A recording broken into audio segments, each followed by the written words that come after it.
A medieval apprentice signed away 7 years of his life, worked for no wages, slept on his master's floor, and could be legally beaten for laziness.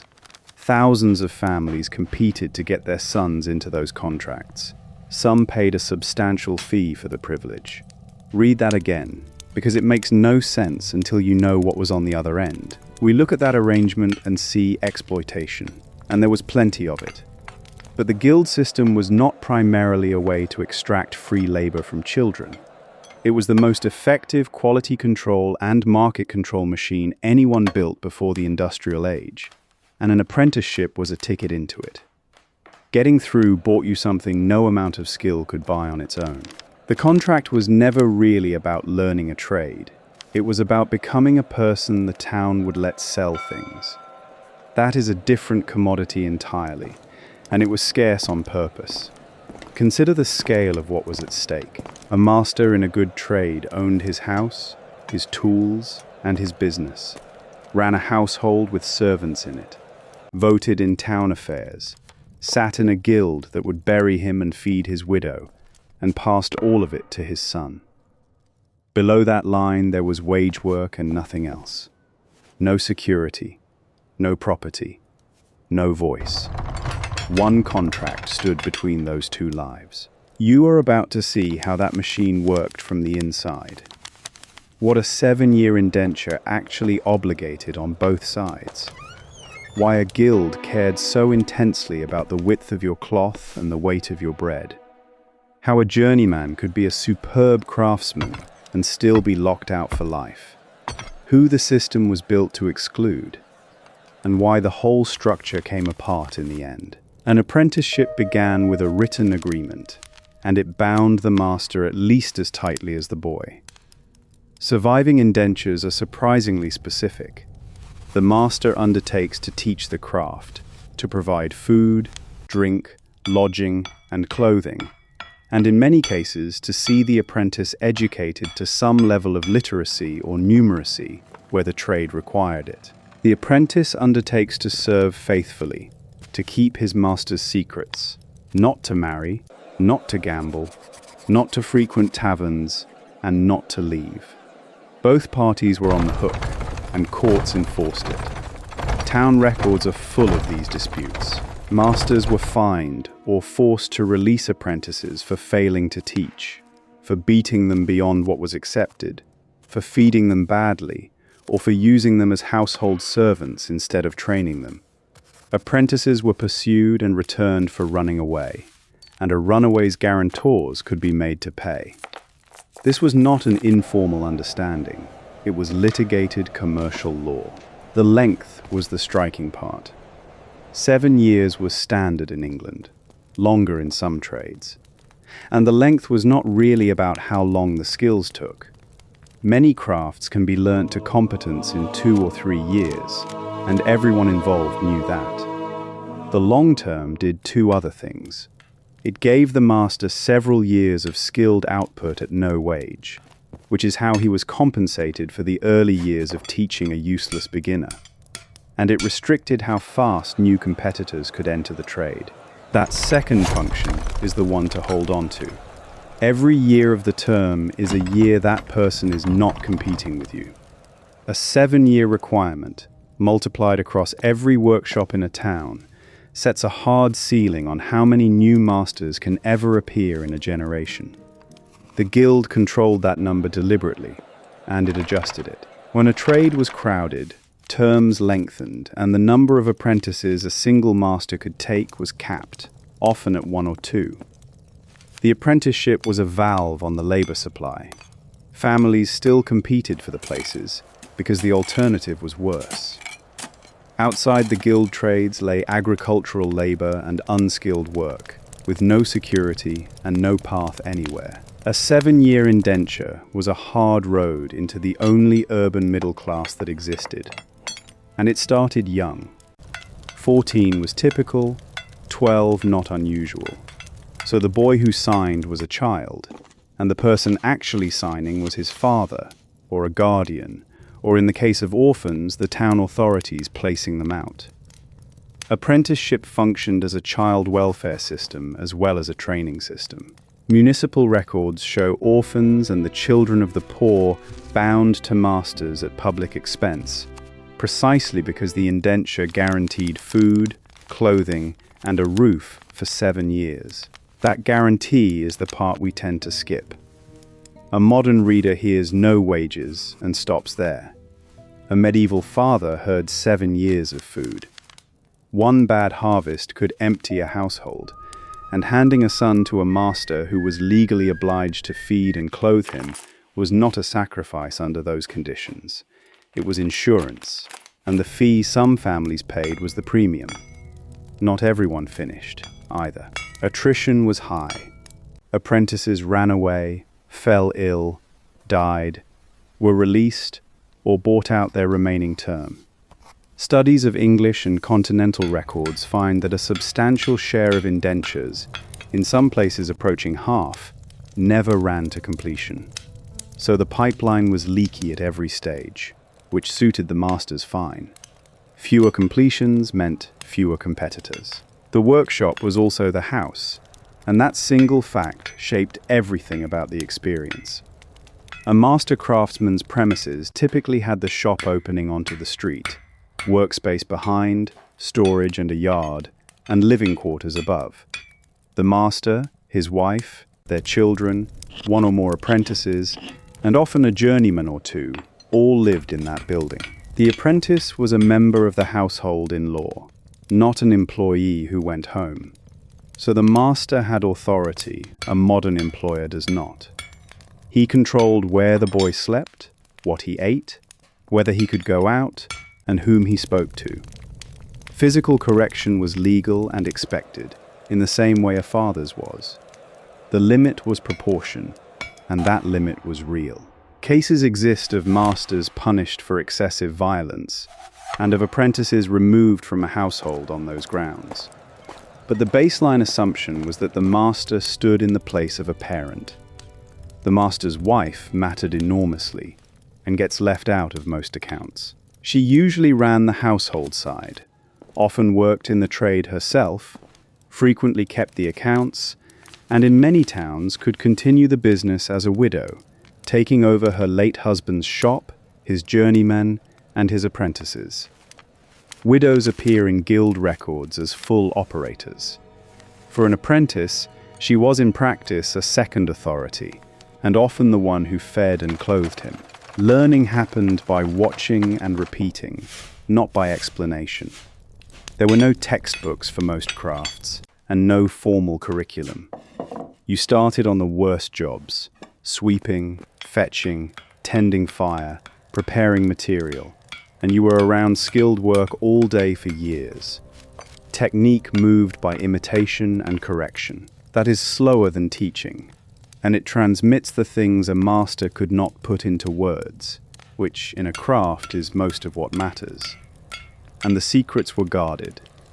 Guild oaths bound members not to disclose techniques to outsiders, and an apprentice's promise of secrecy was standard contract language. Some trades were fiercely protective.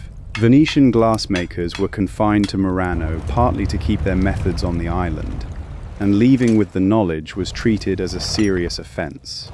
Knowledge was capital, and it was defended like capital. Guilds are often described as medieval trade unions, and that is misleading enough to be worth correcting properly. A craft guild was an association of the owners of businesses, not of workers. Its members were masters. Journeymen, the wage-earning skilled workers, were generally not full members, and sometimes formed their own separate associations in opposition. So the guild was closer to a cartel of small proprietors than to a union. And like any cartel, its first job was controlling supply. Guild ordinances regulate who may practice the trade in the town, and the answer is only members.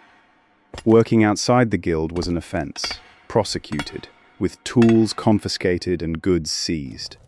That monopoly is the thing the whole institution existed to defend, and everything else follows from it. Its second job was quality, and this is where guilds earned their keep. Guild rules on product standards are extraordinarily detailed.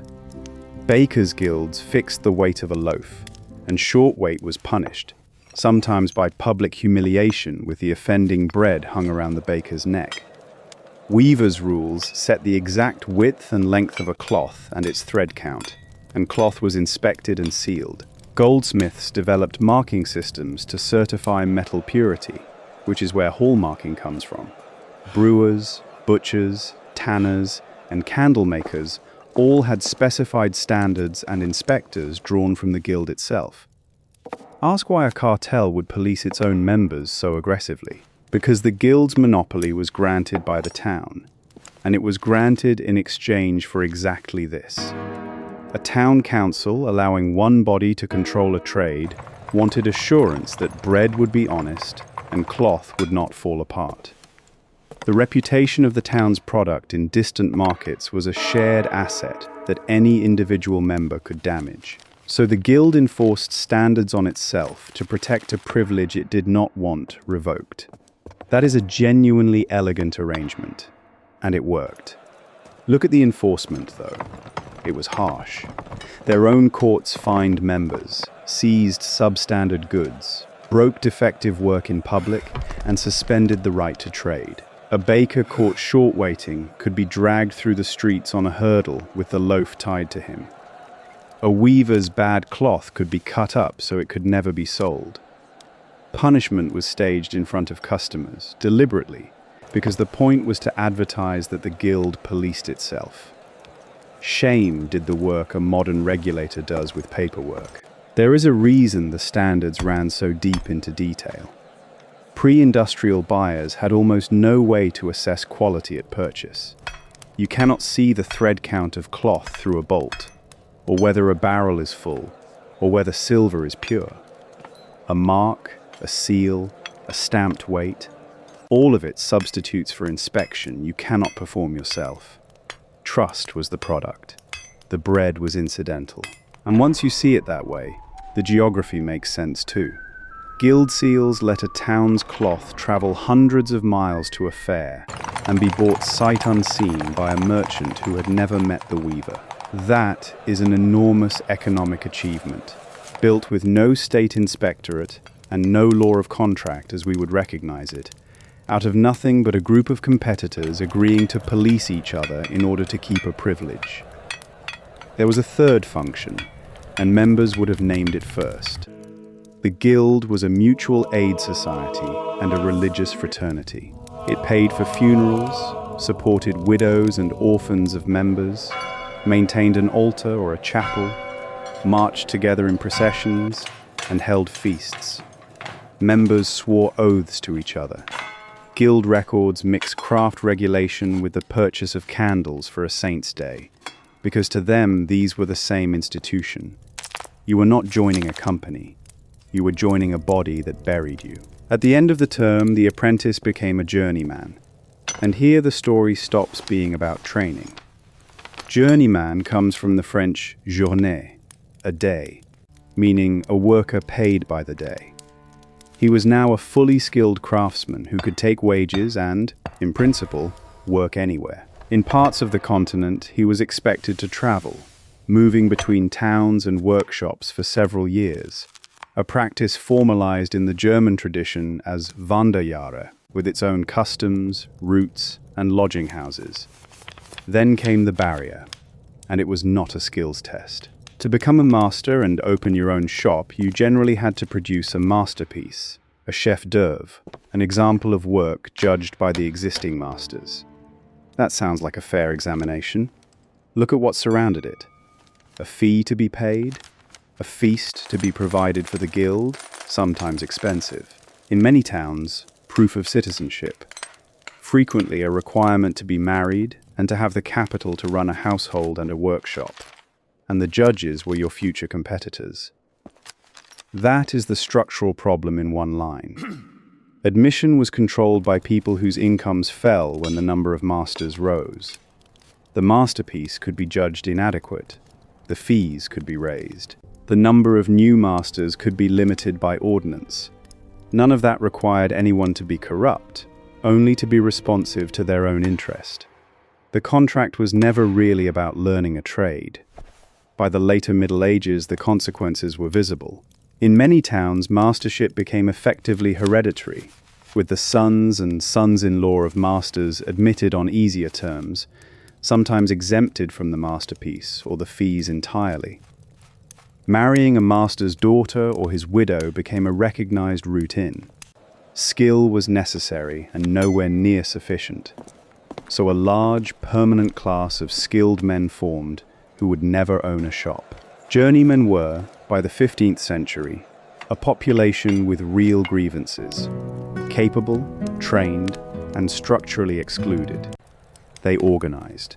Journeymen's associations appear, and so do strikes and collective bargaining over wages and hours, sometimes suppressed by the guild, sometimes by the town. The labor conflict people associate with industrial factories was already running inside the craft workshop 3 centuries early. Their traveling years gave them something the masters did not expect. A journeyman on the road worked in a dozen towns and met hundreds of men in the same position. He learned that the fees were higher in one place than another, that some guilds admitted outsiders and some never did, and that his own exclusion was a policy rather than a personal failing. Mobility produced comparison, and comparison produced organization. The lodging houses that put up traveling journeymen became the places where that organizing happened. Some of those brotherhoods lasted centuries. German journeymen's associations kept their own funds, their own recognition signs, their own ceremonies, and their own blacklists of masters who treated men badly. A journeyman arriving in a strange town could be told which shops to avoid before he had spoken to a single master. That is a functioning labor institution operating inside a system designed to have no room for one. Masters understood the threat exactly. Guild ordinances start restricting journeymen from meeting, from keeping common chests, and from moving between shops during a season. Towns issued bans on journeymen's gatherings. None of it worked for long, because the guild needed skilled wage labor and could not both employ these men and keep them scattered. Everything described so far applies to a minority of the population, and the boundaries were drawn deliberately. Start with the raw arithmetic of it. A town of 5,000 people might have a few hundred masters spread across all its trades. Add their journeymen and apprentices, and you still have a small fraction of the adult population inside the system at all. Everyone else was outside it, and outside meant no monopoly, no funeral fund, no standards, and no route to owning anything. Women's position was complicated rather than simply absent, and the trend over time runs the wrong way. In earlier centuries, women appear in many trades, as widows running workshops, as wives working alongside husbands, and in some places as guild members in their own right. A few crafts were substantially female, notably silkwork in Paris and Cologne, and brewing was widely done by women before it consolidated into a commercial trade. Then the doors narrowed. From the later 14th century onward, guild after guild restricted female membership, limited widows' rights to continue a business, or barred women from taking apprentices. As the trades became more organized and more competitive, they redefined who counted, and the redefinition went against the people with the least ability to resist it.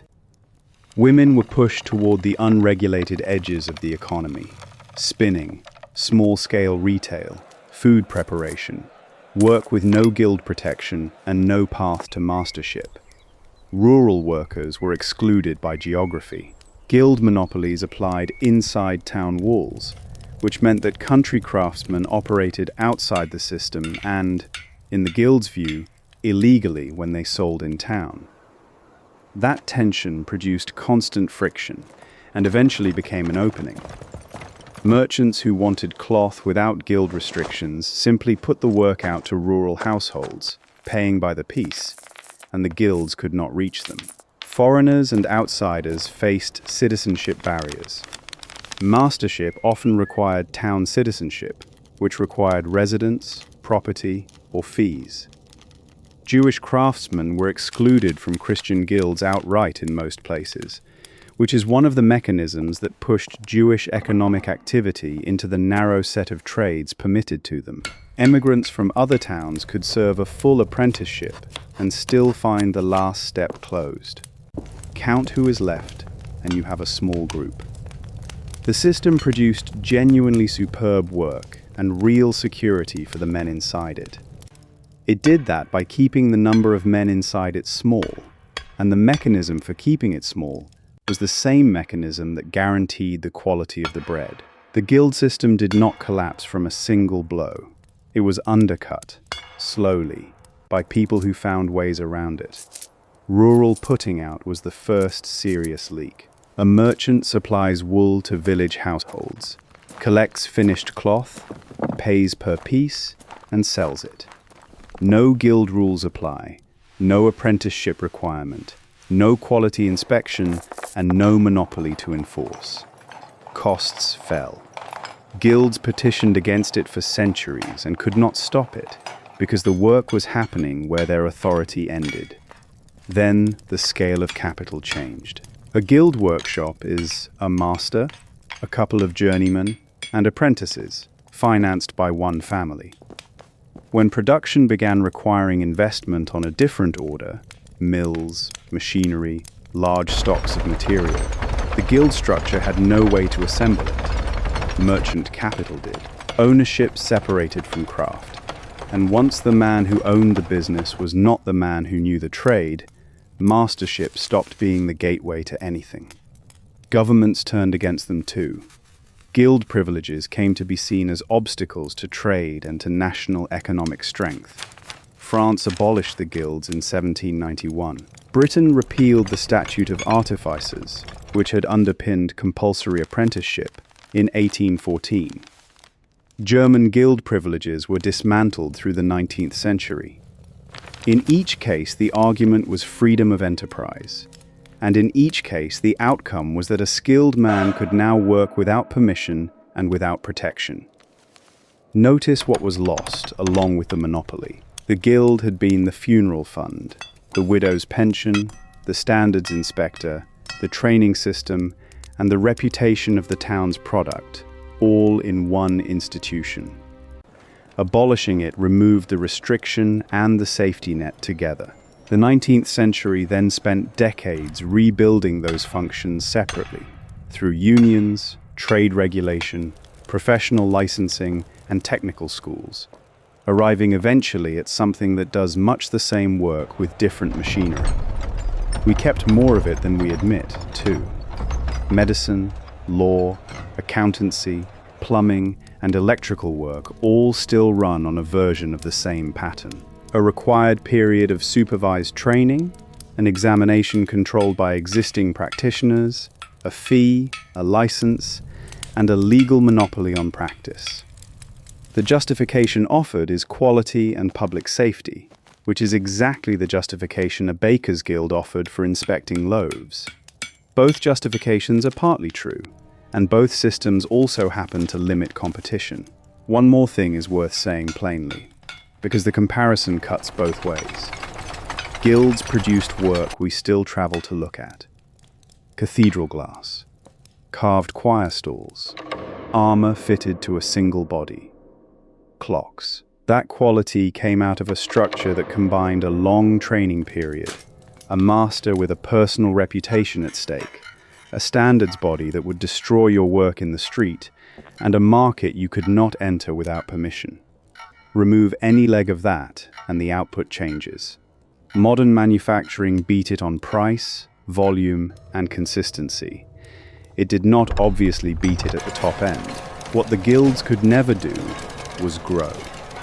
A system that limits masters to protect masters cannot expand to meet demand, cannot absorb population growth, and cannot let a talented outsider in without someone inside losing. It was stable. And stability was the whole design. And stability is exactly what stopped being an advantage once the economy started moving. 7 years, no wages, sleeping on the workshop floor, and a beating if you were slow. Thousands of families competed for it, because on the far side of that contract was the only door in the town that led anywhere, and the men already through it decided how wide to leave it open.